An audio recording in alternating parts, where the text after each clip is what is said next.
अभी मेरे घर भागवत स्टार्ट हुआ है और मैं सोच रही हूँ कि आपको ना ये पूरे 7 दिन कुछ ना कुछ थोड़ा बहुत मैं ज़रूर अपने इस के ज़रिए दिखाऊंगी कि भागवत का महात्म क्या है, क्योंकि आजकल लोग बहुत सारी चीज़ों को भूल गए हैं। आपको जानकर बहुत आश्चर्य होगा, हमारे वेद पुराण में सबसे ज़्यादा इम्पोर्टेंस हमारे भागवत को माना गया है।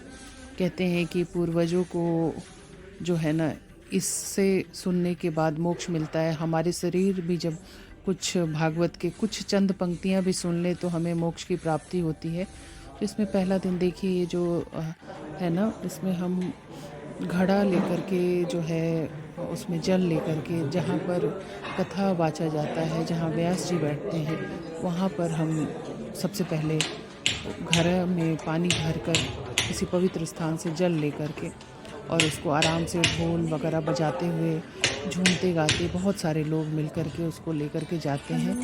और उस जगह पर जहाँ पर व्यास जी बैठते हैं कथा सुनने, वहाँ पे साक्षी माना जाता है जल को, कि वो जो है अगर आप नहीं भी रहेंगे तो वो जो है ना, आपका जो जल है वो पवित्र होकर के वो सुन रहा है। ये बस उसी का द्योतक होता है। और घर में जो है आपको 7 दिन तक पूजा होती है। पहला दिन जो है आपको बस व्याख्यान बताया जाता है कथा का। सेकंड डे जो है सुक्त जी का आगमन होता है। थर्ड डे जो है आपको वामन का होता है अवतार। और उसके बाद जो है कृष्ण अवतार, उसके बाद गोवर्धन पर्वत, उसके बाद रुक्मिणी विवाह और सुदामा चरित्र के साथ ये पूरा ख़त्म होता है। तो मैं बारी बारी से पूरा दिखाऊंगी। मेरे दोस्तों को भी देखिए, सब इतने खुश लग रहे थे, सच में लग रहा था जैसे कि बहुत बड़ा कोई त्यौहार है। और ये घर में पंडित जी देखिए तैयारी कर रहे हैं। यहाँ पर नवग्रह बनते हैं, बहुत लंबा चौड़ा पूजा होता है ये। पूरा सारा कुछ ये कलर्ड चावल से बनाया जा रहा है। और फिर पूरे 7 दिन तक घर में ये पूजा होगी। आपको षोडश उपचार, फिर नवग्रह, ये कृष्ण जी की बनी है, फिर हनुमान जी का बना है। सारी चीज़ें यहाँ पर जो है ना, षोडश मातृका बनी हुई है। तो ये सारी चीज़ें जो है ना, ये इसका बहुत महात्म है। सब चीज़ की यहाँ पर पूजा होती है। पूरे घर में जो है एक बहुत ही पवित्र वातावरण होता है। और इसका जब कथा जो वाचा जाता है, उस कथा को सुनने के बाद वाकई में आपको फील होगा कि आप जो है ना, सच में किसी अलग ही दुनिया में हैं। इसको जितना आप फील करेंगे उतना ही ज़्यादा वो अच्छा लगता है। तो पहले ये घर की पूजा को पूरी किया जाता है और सब मिलकर के, अभी देखो आप घर की पूजा को पूरे करने में लगे हुए हैं।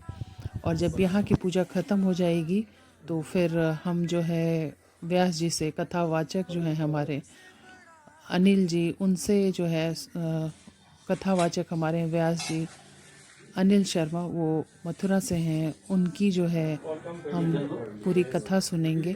और वो कथावाचक जो है पूरी 7 दिन की अलग अलग हमें महात्म बताएंगे उस भागवत की।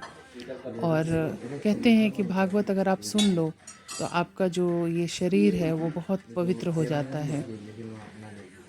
इतना तो मुझे नहीं पता, लेकिन इतना ज़रूर पता है कि आज की जब कथा की समाप्ति हुई तो एक अपूर्व आनंद था। और सच पूछिए तो मैं तो बार बार मेरी आंखें नम हो रही थी ये सोच करके कि भागवत जैसी पूजा भी जो है मैं मतलब करवा रही हूँ। ये सोच करके ही मैं दंग थी कि भाई कैसे भगवान ने मुझे इसके लिए चुन लिया। सच में मैं बहुत अति भाग्यशाली मानती हूँ इस मामले में अपने आप को, कि भगवान ने इस चीज़ के लिए मुझे चुना और मैं इस पूजा की शुरुआत कर पाई हूँ। तो एक एक दिन करके मैं जो है हर दिन का आपको अपडेट करूँगी कि इसमें क्या क्या चीज़ें होती हैं। तो आज तो सिर्फ कथा, यहाँ पूजा शुरुआत हुई है और वहाँ जो है जहाँ पर व्यास जी बैठे हैं वहाँ पे बस हम जल रख कर के आए हैं और बाकी जो है हम वहाँ पर जो है कथा सुने। और ये देखिए हम जा रहे हैं जहाँ पर हमारा कथा का स्थान है। तो उस कथा के स्थान में ना बहुत ही सौम्य सा एहसास होगा, बहुत पॉजिटिव एनर्जी का एहसास होता है और ये बहुत अच्छा लगता है। लेकिन पहला दिन उन्होंने पूरा व्याख्यान बताया है। कल सुक्त जी का आगमन है, तो मैं कुछ क्लिप्स जो है उनके भी आपको ज़रूर सुनाऊंगी जब सुक्त जी के आगमन का वो जब बताएंगे, तो ताकि आप लोग भी उस चीज़ को अनुभव कर सकें। और उम्मीद करती हूँ कि ये आपको जो मेरी छोटी-सी भेंट है वो अच्छी हैं। लगेगी। और दोस्तों, अगर ये अच्छी लोग लगे तो अपना आप इसको उधर ज़रूर अपना सर्कुलेट पेट करना, भरने के और लिए क्या जानना चाहते झूठ हो, बोलते हैं, ये पता आप नहीं लोग ज़रूर कैसी-कैसी बताना, झूठ ताकि बोलते हैं। मैं फिर उस भराता चीज़ों को जल्द से पुत्रम जल्द इसमें भैरव ऐड कर भराता सकूँ पुत्र और भाषणः। आप लोग बहुत सुबह से आसानी शाम से तक झूठ पे इसको झूठ देख बोलते सकते हैं। हैं। क्योंकि जब तक आप मुझे बताएँगे मात नहीं, तब पिता तक मुझे पता दानत नहीं ही चलेगा कि बुलाएं, इसमें मैं उदर और भरे क्या सो चीज़ें मरम सिखाए। ऐड करूँ। अपने तो अगर बच्चों को आपको भी वही सिखाते लगेगा बेटा तो बिजनेस आप कैसे प्लीज़ चलाना इस चीज़ को है, इसमें बताना कितनी ज़रूर। मिलावट करनी है, इसमें कितना झूठ बोलना है।